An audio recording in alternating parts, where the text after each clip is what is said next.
I sure hope y'all are having a great day today. Hopefully we'll get some cooler weather here soon. I wanted to talk a little bit about Ancestry.com today.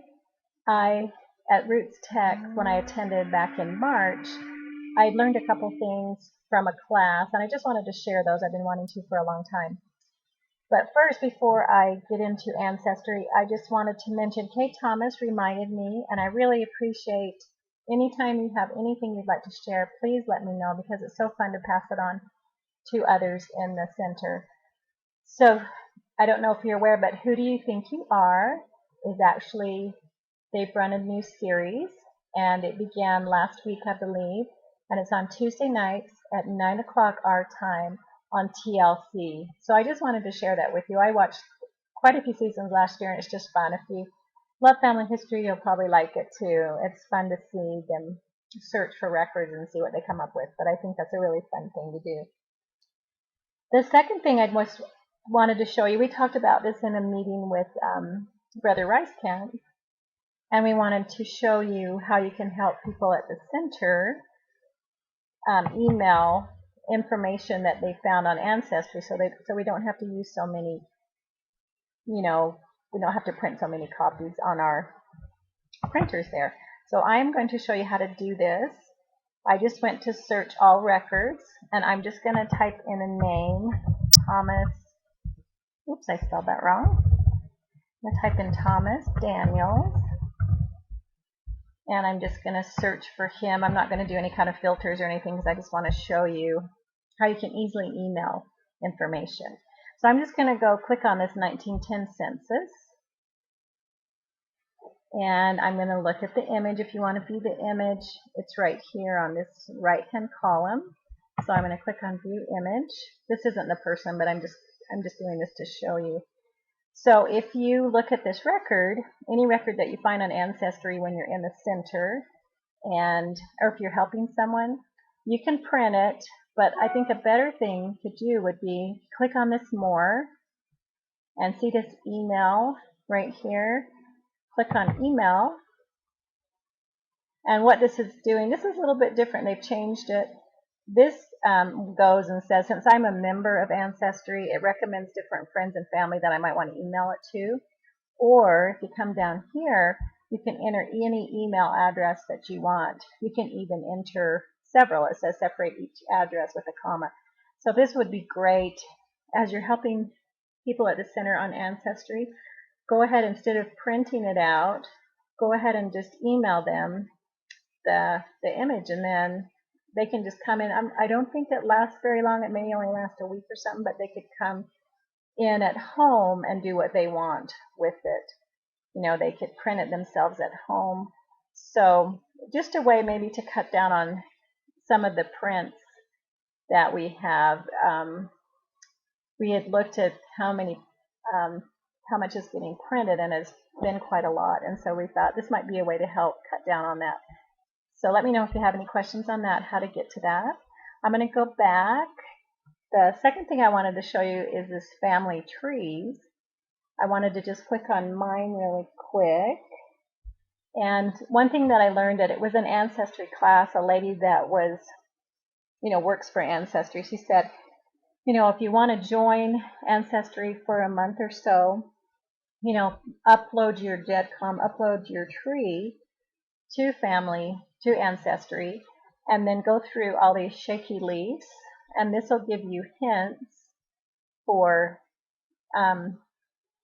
what Ancestry has, records that Ancestry has that might be a match with yours. As you can see, I haven't done that yet, but you could do this, go through and do the shaky leaves. And one thing I wanted to mention too that she said about the shaky leaf, it is only their popular databases, so it's not gonna do the obscure ones. It's only going to go through their top 10 popular databases. So even though these are really helpful to go through and connect them to the records on Ancestry, it's not all of the records. So I want to make sure those of you that do use it, it's not every single record that Ancestry has that's going to come up. So she had said how you could do that. And then another thing that she had said is that then you could export your tree so that you have it if you don't want to keep the membership. And to do that, you come down here. I click on this right up here by my Heal Tree pages and come down to Tree Settings. And right here, you can download your GEDCOM file. And so you can, this will just stay on your, it'll download to your own computer. And so if you decide I don't want to be a member of Ancestry anymore because it is a little bit expensive, then you can also just download it. After you've done all these matches and everything, you can download it. And also if you buy Family Tree Maker, that'll keep everything together. So that's just a way if you want to do this public tree. Also, I wanted to share, one thing she said too is make sure that your tree is public. So if you go here to privacy settings, she said make sure it's public so that everybody can see it, and you can, that way other people can send you messages and you can kind of collaborate with other people that might be also on Ancestry. So this is right here. See how I have public tree checked, and then there's private. You can have private, but I think it's good to just have it public too, because if you do have it public, then see up here at the top, there are these different messages, and these are different people that have sent me messages and asked me questions or said that they had a picture of one of my ancestors. So it's really good to have it public if you're going to be on Ancestry. And another thing I wanted to share too that I learned from Kathleen West, who works on Thursdays as a family history consultant, something that she does since she is a member of Ancestry. When patrons come in to the center, she feels like it's helped her if she can put down maybe the family that they're working on, put here in a new tree, start a new tree. She'll add their information, and then she's able to go do the shaky leaf, and then she's also able to do lots of other information, put any information in and find anything, and she just feels like that really helps her not get confused. So she'll just start a tree and do as much as she can when they're there, and then I showed you how you can download the GEDCOM, then she'll just give them a GEDCOM of it, and they can take it home and pull it up or add it to. You'd have to pull it into Roots Magic or another genealogy program that you use because it's a GEDCOM file, and then they can just do that at home. So if you have questions about that, let me know, and we can even hook you up with Kathleen, because I think that's a great way to help when members come in and help you yourself, because you do get confused when you're helping people. But you do have to be a member of Ancestry to do that. So if you are and you're working at the Family History Center, that might be something you might want to think about. So that's the family trees. The search, I showed you that. Also, one thing that it's Krista Cowan that gave the class at Roots Tech. What she said that one thing that they overlook is down here, if you click on the search button, down here at the bottom is the card catalog. Click on this card catalog, and what this does, it shows you all the databases that Ancestry has.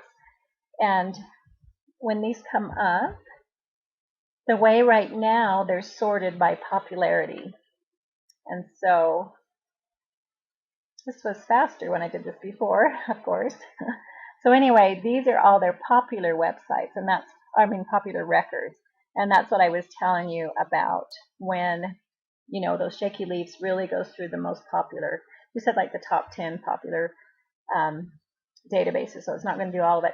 So what she suggests you do, if you want to see what they've worked on and added lately, is that you, right over here by popularity, you come down to date added. And then this will show you the most recent ones. See how it says they're new? So this is going to show you all the new records that they've added. And you may want to just something might interest you, and you may want to come there and see if your ancestor is just in that one database, which sometimes is so much better than searching the whole, all of Ancestry. Is hard to narrow it down sometimes. I wanted to show you this too. This is one thing that Ancestry is working on, is the probate. So that's wills and estates and everything like that. And she was saying if you hover over this, then it'll come up with the other information. just the information about it. Let's see if I go to another one. I think my computer slowed down. There you go. So it just tells you what it is. So she was saying you can just see what it is quickly that way. Another thing you can do, she said, is to filter this. So you could come over here, say, here's Kansas City cemetery records that they've just added. But what if you just, so maybe you're like, well, let's just see what, maybe what all the records are that they have, or maybe they've done recently. So if you just were to type in the keywords Kansas and do a search, then if you watch on the right hand side, there's the cemetery records, there's enrollment, Kansas enrollment of Civil War veterans, and these right here must be Kansas records too, must include that. So it'll just bring up Kansas. So this would be a quick way too to see, okay, like what have they just added? Maybe you've looked at your ancestors, maybe it's been a year or two, and so you might come and be like, oh, maybe I can find them now in some of these. So just wanted to show you that. And again, under the search is the catalog feature. And just a place that you can go for possibly finding new records. So another thing I wanted to show you, I think it's the last thing. Also the DNA. I've sent my DNA in, so I'll talk about that another time when I get that and show you how that works. Brenda Christensen's had her DNA, and she's talked to me a little bit about it, but I haven't finished mine, so I'm hoping I'll get that pretty soon. The last place I wanted to tell you about is the Learning Center. In this class, Krista was saying how this can just help you in so many ways. There's webinars, there's videos. Let's just look at, if you click on what's new, if you have any questions about how to use Ancestry, there's live stream videos. There's just lots of things here. First steps, next steps. So if you have questions or if you just want to learn a little bit more, these would be really, really good to listen to. There's so much out on the web, that we could spend all day. So anyway, I hope that helps. Let me know if you have any questions about this, and I hope you're having a